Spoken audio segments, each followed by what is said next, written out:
O espírito parasita. O espírito parasita é uma criatura do Eras, que é o sistema nosso. E eu não usei ainda em aventuras, mas ele tá feito, tá escritinho. E eu vou adaptar ele pro D&D quinta edição. O espírito parasita é o seguinte: ele surge de alguém que morre de maneira onde uma necessidade está sendo suprimida. Por exemplo, comida, bebida, ou uma pessoa viciada que morre sem o vício dela. Então, quando isso acontece de maneira muito cruel, o espírito, né, da pessoa se torna um espírito parasita. No Eras, existe, além de morto-vivo, existe um tipo de criatura chamado antinatural. Então, pro Eras, ele é morto-vivo, só que ele é antinatural, ele não segue as mesmas regras. Pro D&D quinta edição, ele vai ter uma resistência muito elevada à expulsão. Por quê? O espírito parasita, ele vai vagar, ele pode ficar, quando ele surge, ele pode ficar até 5 dias vagando por aí sem nenhum tipo de interação, até no 6º dia ele morrer. Mas se nesses 5 dias ele encontrar uma pessoa propensa a ter vício naquela necessidade que ele teve, ele pode se unir a ela. Então é mais ou menos assim. Uma pessoa foi presa e colocada no deserto para morrer de sede ou de fome. Então, se ele sair de lá, se tornou um espírito parasita porque ele morreu de sede de maneira muito cruel, o vício dele vai ser água. Se for comida, a pessoa vai virar o vício dele é comida. Se for bebida ou outro entorpecente, ele vai adotar isso daí. Então ele vai chegar nessa pessoa que ele considera apta, e isso é uma habilidade natural dele, identificar isso, e vai tentar se acoplar a ela quando ela estiver sozinha, tá? Se a pessoa não tiver essa aptidão e ele não tiver outra escolha, ele vai tentar se ligar a ela de qualquer maneira. E isso acontece através de um teste de carisma. Teste de carisma CD 10. Quando ele vai fazer essa acoplagem, ele se torna material. Ele fica desse jeito, azulado. E ele vai assombrar a pessoa. E ele vai tocar na pessoa. E vai fazer o teste. Se passar, ele vai sumir. A pessoa não vai sentir dor, não vai sentir nada. E ele vai ficar em volta da cabeça dessa pessoa. E aí é que começa o tormento dela. Por quê? Porque a partir do momento em que ela for influenciada pelo espírito parasita, ele vai começar a criar compulsões nela. Se for pra água, ele vai beber mais água. Se for comida, ele vai comer um pouco mais. Se for bebida, ele vai beber um pouco mais. Nada que seja notado, nada que seja incomum. Se a pessoa não bebia, ela vai ter vontade de experimentar. E aí, ela vai passar uma semana dessa maneira. Depois de uma semana, a pessoa faz um novo teste de carisma. Só que agora com a dificuldade mais 2. Se a pessoa passar, ela continua no estágio anterior. Se ela não passar, ela aumenta o consumo daquilo que o espírito precisa em 50%. Por mais uma semana. E esse estágio vai se repetindo. Então é aquela pessoa que não bebia e de repente ela está bebendo muito. E daqui um mês ela tá na sarjeta, porque ela não consegue nem ficar mais em pé. Olha lá, a viagem. É isso mesmo. É um espírito obsessor. É o espírito obsessor, cara, do Alexandre da viagem. Exatamente, só que ele era da... vai processar a gente. Só que ele era o da Livro dos Espíritos, o Allan Kardec que vai processar a gente. Então, ele tem essa. Só que qual que é o lance dessa criatura? Essa criatura, ela, quando ela afeta uma pessoa, ela não pode ser vista por nenhum tipo de situação normal. Só que ela pode ser detectada com ver invisível, vai revelar a presença dela, ou detectar mortos-vivos, vai direcionar pra pessoa. Só que ele vai falar assim, como assim a pessoa tá sendo detectada mortos-vivos, tá apontando pra pessoa? São as únicas maneiras dela ser reconhecida. Porque ela não pode ser expulsa praticamente pela resistência alta que ela vai ter, e aí você vai medir de acordo com a dosagem que você quiser colocar. E ela vai ficar ali oculta até o troço passar. Quais são as características básicas dessa criatura? Isso aqui, ó. Ela tem ND3, basicamente. Ela tem 12 pontos de vida e CA 14.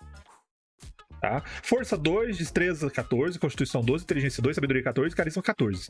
Nascido de uma morte com escassez, não pode ser fabricado ou controlado por outros, por domínios mágicos, tá? Porque ele é criado a partir da necessidade.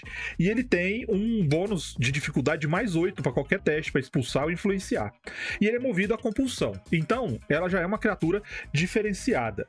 Ela tem as características de morto-vivo mais básicas, né? Imunidades a veneno, sono, paralisia, controle mental, ilusão e fadiga. Ela enxerga enxerga no escuro, percepção cega e percepção passiva tá 12. Ela é incapaz de se comunicar verbalmente, mas entende qualquer tipo de idioma. E ela tem um ataque só, que é mais 2, que é ataque de toque, que é o toque enfraquecedor, que dá 1d4 mais 2 de dano. Só isso que ela faz. As características, ela é invisível, ela é incorpóreo situacional. Por quê? Porque ela só se torna material quando ela está se ligando a uma pessoa ou quando ela for descoberta. Aí ela aparece e fica material. Então você acerta ela com qualquer objeto mundano, só que ela vai reduzir o dano em 5. Ou qualquer item mágico ou magia vai causar dano nela normalmente. Só que aí que tá o grande negócio. Quando as pessoas começam a ter esse tipo de comportamento, raramente vai perceber que ela tá diferente. Raramente vão perceber que tem alguma coisa errada. E a maioria das pessoas vai pro seguinte diagnóstico. É maldição, é magia e aí tem mágico amaldiçoado. E vai tentar tirar essa condição de todo jeito e não vai conseguir. Qual que é o comportamento dessa criatura nessas situações? Essa criatura vai tentar suprir os seus desejos sempre que possível. E se ela ficar sem suprir essa necessidade por 3 dias, a pessoa vai entrar em fúria. E se ela entrar em fúria, ela vai ficar em situação de fúria, agressiva, atacando qualquer um que impeça ela de ter o que ela quer, enquanto ela não conseguir. E isso daí acho que é a principal pista.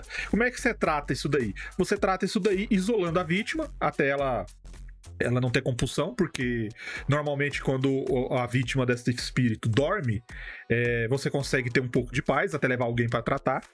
Ou se você pegar e deixar essa pessoa num estado onde ela está quase morrendo, onde o espírito vai procurar um outro hospedeiro, pegar enquanto ele está na transição, quando ele achar uma outra pessoa. Senão, você não pega. E esse daí é o principal ponto. Porque o carisma é 12, eu falei 10 é 12, tá? Porque senão você não vai ver nem nada, você vai ter que utilizar magia. Então é uma criatura pra você usar como lore, pra colocar uma campanha de investigação e tudo mais, e ela tem, na verdade, fragilidades bastante proeminentes se você for pro corpo a corpo nela. O difícil é descobrir. E o grande tchan dela, deixa eu ver se tá aqui, que tá o fúria, difícil de detecção. Suscetível a Turn Undead? Não, ela tem resistência. Ela pode ser expulsa, mas ela tem resistência. Porque, mas o grande lance... Até eu não sei, porque eu lembro que o Turn Undead funciona em área. Eu não sei se ele precisa ser direcionado. Por exemplo, se esse cara tá lá, um doente, um possuído, tá lá no grupo, e nem sabe que tá possuído. E aí funciona. Eles estão no cemitério lá, o clérigo, o colega dele, vai dar um Turn Undead no monstro que tá ali do lado do cemitério, e o cara, de repente, é expulsado do lado de graça. Sim, pode acontecer. Pode acontecer. O difícil vai ter que ser uma sorte muito grande, porque, né... Mas ela tem uma resistência exatamente pra isso. Agora, qual que é o grande lance dela? O grande lance dela, deixa eu ver se tá aqui. Tem aqui como descobrir. Aqui, ameaça poderosa. É a possibilidade de criar um plot com ele. Porque se o espírito parasitar uma vítima, existe 50% de chance, até ela morrer, né? Existe 50% de chance dessa criatura morta se tornar um outro espírito parasita. Só que aí, ele vai ter as mesmas características básicas, só que com algumas diferenças. Primeiro, não pode se afastar mais de 300 metros do espírito original. Poderá gerar novos parasitas, mas não recebe benefícios. E a cada 4 novos parasitas gerados, do principal ou dos filhos, o espírito original recebe 1d4 PV, mais 1 em ataque e dano, e tem sua ND aumentada em mais 1. Então, no final, você pode criar um exército de gente bêbada que não faz mal pra ninguém enquanto estiver bebendo. Todos os parasitas filhos morrerão caso o espírito original seja destruído. E o tempo de vida de um parasita filho sem hospedeira é de 2 horas. Então você pode criar aí uma proliferação, tipo nessas cidades grandes, que tem aquele lugar onde só tem gente bêbada, gente lasciva, gente que joga. Aí você vai ver, é uma infestação, uma endemia de espíritos parasitas. Que é uma criatura que pode passar despercebida, que pode viver numa cidade sem ser notada, e que pode matar muita gente que vão se considerar, o cara era tão bom e se afundou na bebedeira. Tem alguns pontos aí que eu acho que são interessantes. Primeiro que eu talvez... A gente falou uma vez, quando a gente falou de doenças, eu falei daquela doença da possessão. Uhum. E quando a criatura, quando alguém é possuída e o espírito que é possessor sai, a pessoa fica sofrendo lá um efeito provisório que se assemelha um pouco à depressão, tem uma apatia e tudo mais. Eu acho que isso pode ser um aspecto interessante. Porque o nível de desafio dela é baixo, proporcionalmente, né? O clérigo deu um turn undead aí com 3 porradas num turno, tomba. Então a força dela tá toda no lore, tá toda no situacional. Eu acho que é legal se você deixar uma consequência, mesmo após a derrota, você poder ter mesmo depois de destruir a criatura, ter uma consequência que pode ser interessante. Eu acredito que a grande consequência, esse aí seria um desafio pro grupo limpar, né? Tipo, vamos limpar a sujeira dessa cidade, vamos fazer as pessoas virarem cidadãos de bem e tal. Aí você vai lá pra tirar o espírito da ruindade dessas pessoas. Podemos seguir? Sim. O espírito parasita. E eu vou dizer um negócio que talvez você fique aborrecido, mas ele tem bem carinha de Ordem Paranormal. Não fica aborrecido, não. A gente porque o André criou um monstro na nossa campanha de Ordem Paranormal, o Labirinto, que era o Parasita da Culpa. E tem várias coisas que são bem próximas, assim. Acho que... Sim, é porque a fonte é a mesma. Esse espírito parasita... O comportamento dele é baseado no que se tem de informação na espiritualidade, livros de espiritualidade, espíritas, etc., de espíritos obsessores. Por isso que o Marcelo falou da viagem, a novela. Sim. Porque existe, sim, um regramento, vamos falar assim, de comportamento. E foi baseado nisso, igual o da culpa. Então, ele tem essas características. Sim, é válida. No Ordem, dá pra adequar até, vamos falar assim, melhor, porque faz mais parte do cenário, ele encaixa melhor que a condição de cenário, e esse aqui ele vem como alternativa para uma campanha talvez religiosa, ou uma campanha de baixo nível, para você resolver um problema que não se resolve às vezes com as escolhas padrão. No Eras, existe uma característica em que pessoas normais podem jogar, se aventurar. E existe uma característica importante que é, pessoas que têm fé, geralmente têm uma habilidade chamada devoto. Essa habilidade garante a pessoa a fazer o que as pessoas fazem, teoricamente fazem, né? No nosso mundo, que são os benzedeiros. Então ele vai lá e benze pra espiar a Khalida, ele benze pra isso e pra aquilo. Então você tem os benzedeiros no Eras. Então um benzedor no Eras consegue pegar um bicho desse. Ele mais 2 caras com um pedaço de pau na mão consegue livrar o sujeito da bebedeira. Vamos vencer a bebedeira aí na paulada. Não no cara, tá? No espírito. Faz uma oração, manda colocar as mãos pra trás, pergunta se foi feito o trabalho. Tipo Na hora isso. que ele tiver distraído, você dá com um pau na cabeça dele. Não, na criatura, não no cara. Então, assim... Dá com a Ele hidrafalsa o dele. espírito sai. Então, assim, dá pra fazer. E aí, pra campanha de baixo nível é interessante, porque às vezes você quer uma campanha introdutória. Você quer saber por que as pessoas da cidade estão se entregando aos vícios. E aí o templo tá falando assim, caraca, cara, a gente não tá achando solução, porque a gente não sabe o que é. Porque a galera lá não consegue expulsar, os sacerdotes tudo de nível baixo. Ah, mas aí eu fazia tranquilamente essa aventura e no final o pessoal, tipo, não, tem um espírito possessor, por isso que todo mundo da cidade tá assim. Tipo, não, cara, só tinha um espírito, o resto da galera...